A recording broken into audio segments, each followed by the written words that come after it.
কোচবিহার পঞ্চানন বর্মা ইউনিভার্সিটির সম্পূর্ণ নতুন শিক্ষানীতি অনুযায়ী প্রকাশিত বিএ ফার্স্ট সেমিস্টারের মেজর কোর্সের অন্তর্গত ইতিহাসের শেষ মুহূর্তের প্রস্তুতি সম্পর্কে আমাদের আজকের এই স্পেশাল ভিডিও।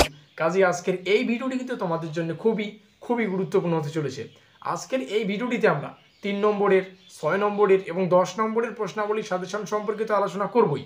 এছাড়াও এমন কিছু টার্গেটপূর্ণ টপিক বা কনসেপ্ট রয়েছে যেখান থেকে পরীক্ষায় প্রশ্ন আসবেই বা পরীক্ষায় প্রশ্ন এসে বসে রয়েছে, সেই সম্পর্কিত যে গুরুত্বপূর্ণ টপিক বা কনসেপ্ট সে সম্পর্কে আজকের এই ভিডিওটিতে আমরা বিস্তারিত আলোচনা করব। সো ভিডিওটি শুরু করার আগে তোমরা সবাই জানো যে কোচবিহার পঞ্চানন বর্মা ইউনিভার্সিটি মানেই স্টাডি কেয়ার ডাব্লিউবি, আর স্টাডি কেয়ার ডাব্লিউবি মানেই কোচবিহার পঞ্চানন বর্মা ইউনিভার্সিটি। তো অবশ্যই চ্যানেলটিকে সাবস্ক্রাইব করে দিয়ে অবশ্যই চ্যানেলের পরিবারের সদস্য হয়ে নিও।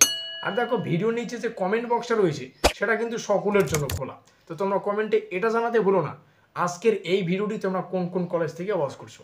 তো যাই হোক, শুরু করছি আমাদের আজকের এই স্পেশাল ভিডিওটি।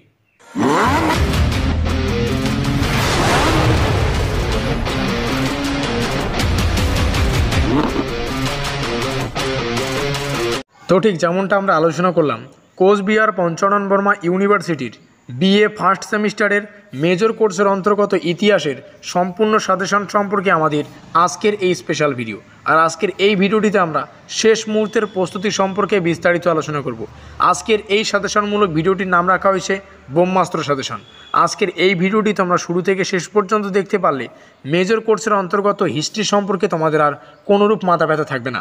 তো দেখো, কোন কোন বিষয়গুলি ভালো করে পড়তে হবে। আমরা সম্পূর্ণ সাজেশনটাকে বিভিন্ন ইউনিটে বিভক্ত করেছি যাতে করে সাজেশনটা বুঝতে এবং পড়তে সুবিধা হয়। আর কোন ইউনিট থেকে কী রকম প্রশ্ন কত নম্বরের জন্য আসবে প্রত্যেকটাই কিন্তু বিস্তারিত আলোচনা করব। ইউনিট ওয়ানের সম্পূর্ণ কনসেপ্ট হচ্ছে প্রাচীন ভারতীয় ইতিহাসের উৎসের মধ্যে যেমন প্রত্নতাত্ত্বিক উৎস, সাহিত্যিক উৎস, সেই সমস্ত পড়তে হচ্ছে। বিভিন্ন দৃষ্টিভঙ্গি রয়েছে।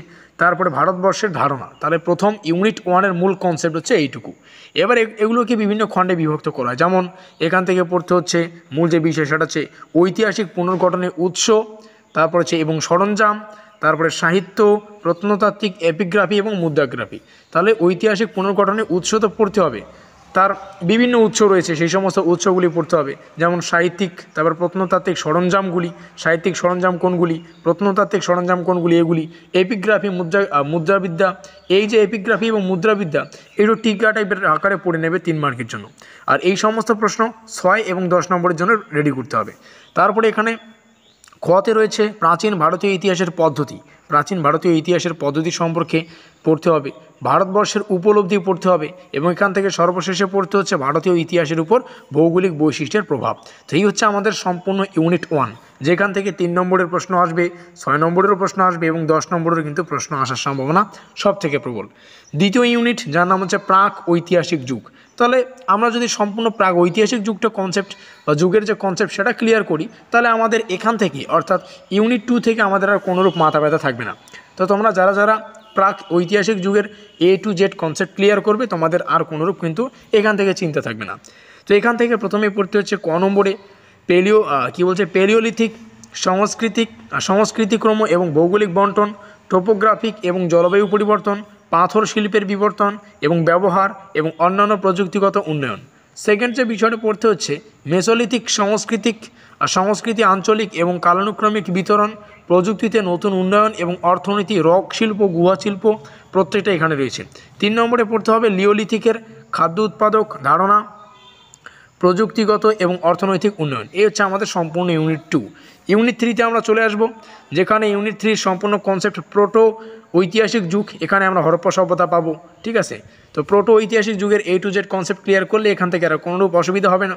তার মধ্যে ক নম্বরে পড়তে হচ্ছে হরপ্পা সভ্যতার উৎপত্তি, হরপ্পা সভ্যতার মানে পতনের কারণ প্রত্যেকটাই দেখে রাখবে। যদিও এই ইউনিট 3-র প্রত্যেকটা প্রশ্ন এবং অর্থাৎ 6 মার্কের এবং 10 মার্কের প্রশ্নাবলীর উত্তর সহকারে কিন্তু আমরা আলোচনা করেছি, লিঙ্ক ডেসক্রিপশন বক্সে পাবে, সেখান থেকে দেখে নিও। তারপরে সামাজিক ও রাজনৈতিক গঠন, ধর্মীয় বিশ্বাস অনুশীলন, হরপ্পার বাণিজ্য সম্পর্কে পড়তে হবে, শিল্প স্থাপত্য, হরপ্পা সংস্কৃতির পতন এবং এর অবদান, যেমনটা আমরা আলোচনা করলাম। তো এইটুকু হচ্ছে মোস্ট ইম্পর্টেন্ট 3 নম্বরটা, যেটা হচ্ছে প্রোটো ঐতিহাসিক যুগ। এখান থেকে হরপ্পা থেকে প্রশ্ন আসবেই, তোমরা খাতা বার করে লিখে নিতে পারো। হরপ্পা থেকে প্রশ্ন আসা বাঞ্ছনীয় বা পরীক্ষায় প্রশ্ন এসে বসে রয়েছে। তারপরে পড়তে হচ্ছে বৈদিক সভ্যতা। তাহলে ইউনিট 4-এর সম্পূর্ণ কনসেপ্ট বৈদিক সভ্যতা। তোমরা A to Z বৈদিক সভ্যতার যে কনসেপ্ট সেটা ক্লিয়ার করতে পারো। এখান থেকে যে 4খানা মূল বিষয় পড়তে হবে, আর্যরা, আর্য সমস্যা, আদি জন্মভূমি, আর্যদের বিস্তার, এগুলি। বৈদিক সাহিত্য থেকে পড়তে হচ্ছে বৈদিক সাহিত্যের মহাকাব্য, রামায়ণ, মহাভারত, এগুলির লেখক প্রত্যেকটা কিন্তু পড়তে হয়।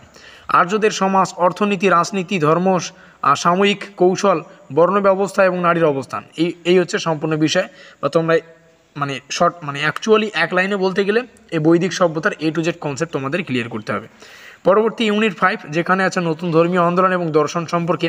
এখান থেকে পড়তে হচ্ছে বস্তুগত এবং আদর্শিক পটভূমি, অর্থাৎ ধর্মীয় আন্দোলন এবং যে দর্শনগুলি তাদের যে বস্তুগত এবং আদর্শিক পটভূমিটা দেখে রাখবে।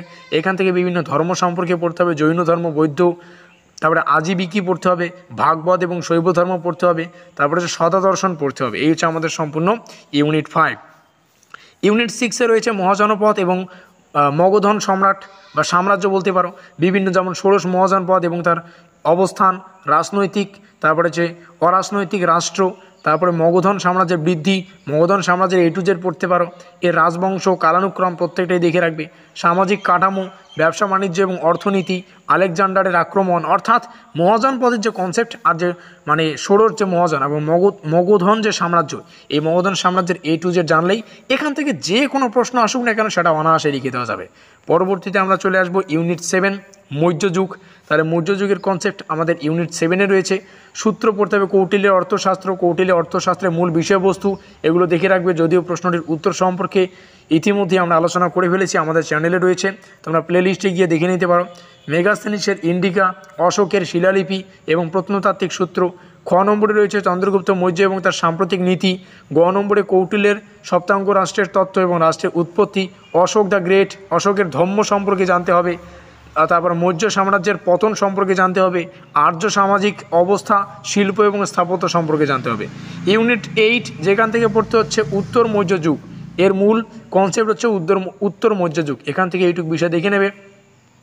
ইউনিট 9 গুপ্তদের যুগ ও গুপ্তদের উৎপত্তি সম্পর্কে এইটুকু বিষয় দেখে নেবে। ইউনিট 10 অনেকগুলো ইউনিটে বিভক্ত।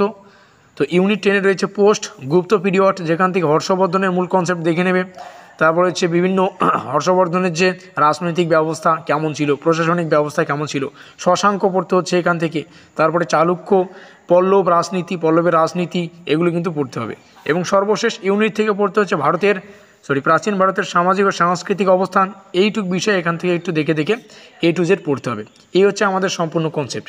এখান থেকে আর একটু যদি স্মৃতিচারণ করি, তাহলে প্রথম একটু যদি আমরা শুরু থেকে আলোচনা করি যে কোন দেখো প্রত্যেকটাই আলোচনা করলাম।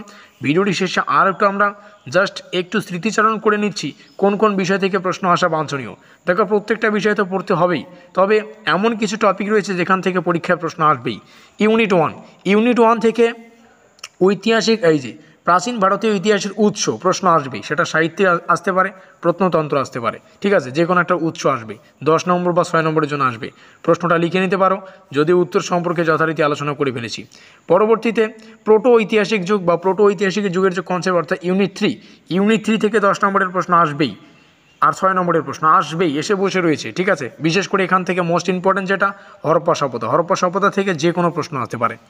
পরবর্তী বৈদিক সভ্যতা, এটা অতটাও গুরুত্বপূর্ণ নয়, তবে একটু দেখে রাখবে। প্রত্যেকটা জিনিস তো তোমাদের সামনে তুলে ধরছি, তবে কিছু বিষয় যেখান থেকে আসবেই, যেমন মহাজনপদ এবং মগধ সাম্রাজ্য, এখান থেকে প্রশ্ন আসবেই। 6-এরও আসবে, 10-এরও আসবে, লিখে নিতে পারো।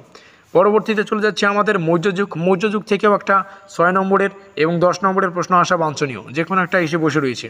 তারপরে উত্তর মৌর্য যুগ দেখে রাখবে, আর গুপ্ত যুগের উৎপত্তি, এই কয়েকটা বিষয় একটু দেখে রাখবে। তো ভিডিওটি শেষে মূল যে বিষয়টা ভালো করে বুঝতে হবে। দেখো কমেন্ট বক্সটা সকলের জন্য খোলা, তো তোমরা কমেন্টে এটা জানাতে ভুলো না আজকের এই ভিডিওটি তোমরা কোন কলেজ থেকে ওয়াচ করছো। ডেসক্রিপশন বক্সে এই সিলেবাসের অন্তর্গত আমরা যে সাজেশনটা এখনই আলোচনা করলাম, এখান থেকে বিভিন্ন গুরুত্বপূর্ণ প্রশ্নের উত্তর সংক্রান্ত যে লিঙ্ক, সেটা আমি প্রদান করে দেবো, তোমরা চাইলে সেখান থেকে দেখে নিতে পারো। অবশ্যই ভিডিওটি ভালো লাগলে লাইক করে দিও, বন্ধুদের কাছে শেয়ার করে দিও।